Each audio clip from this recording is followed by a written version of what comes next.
क्या आपने कभी सुना है कि मेहनत का फल मीठा होता है? आइए, एक कहानी सुनते हैं जो इस बात को साबित करती है। दो बहनों की कहानी, एक प्यारी और मेहनती और दूसरी खैर इसकी कहानी कुछ और ही है। ये कहानी है माँ होली की।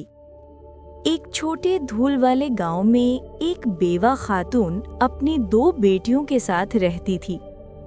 आलिया सौतेली बेटी नरमी और मेहनत की मिसाल थी।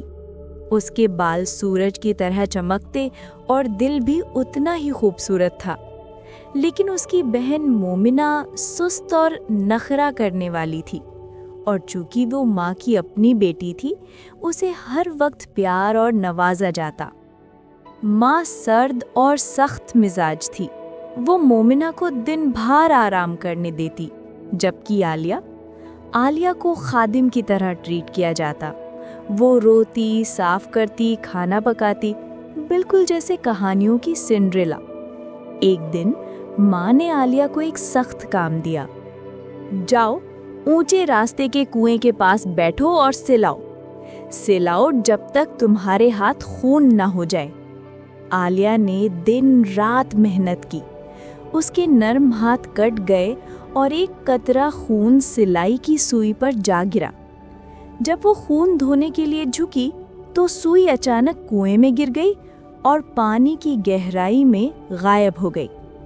डर के मारे आलिया घर दौड़ती हुई पहुंची, मगर माँ ने उसको तसल्ली नहीं दी।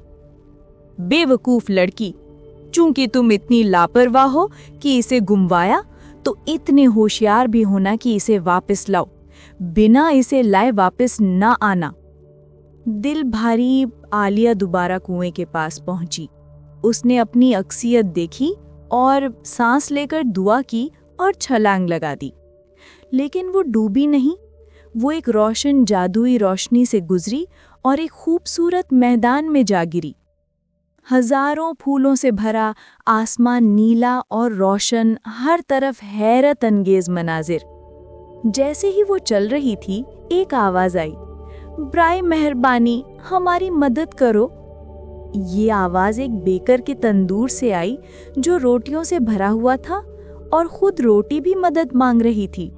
हमें निकालो, हम जल जाएंगे, हम तो पके हुए काफी देर हो गई।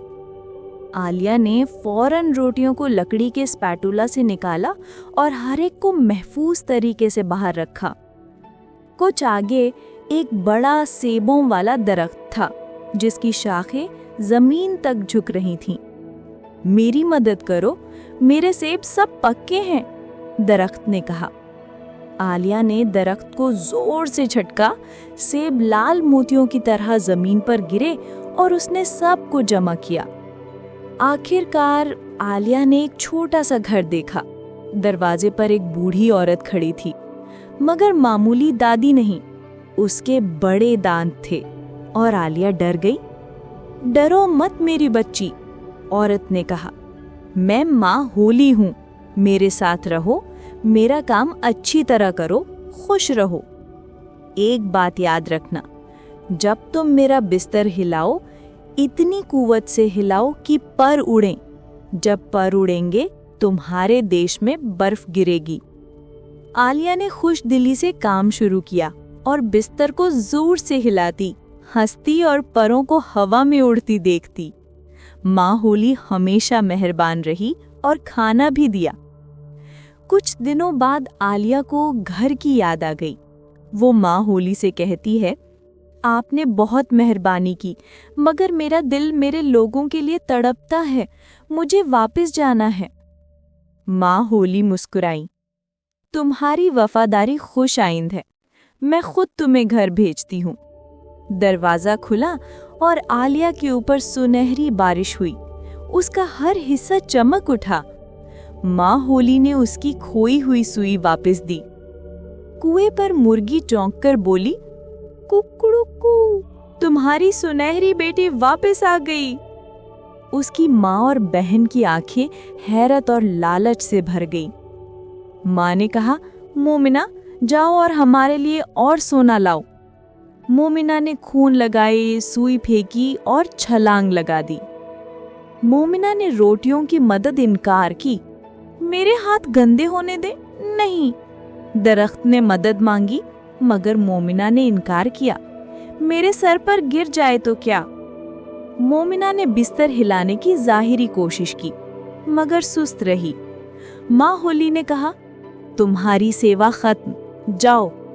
जब मोमिना सुनहरी दरवाजे से गुजरी, गंदा काला शरबत ऊपर गिरा और वो पूरी तरह ढक गई। मोमिना घर वापस आई, बदबूदार और सियाह। मुर्गी ने ऐलान किया, कुकुड़कू, तुम्हारी गंदी बेटी वापस आ गई। याद रखना, मेहरबानी और मेहनत अपनी जादू है, लेकिन सुस्ती और दुश्मनी वो कभी न मिटने वाला दाग छोड़ती है।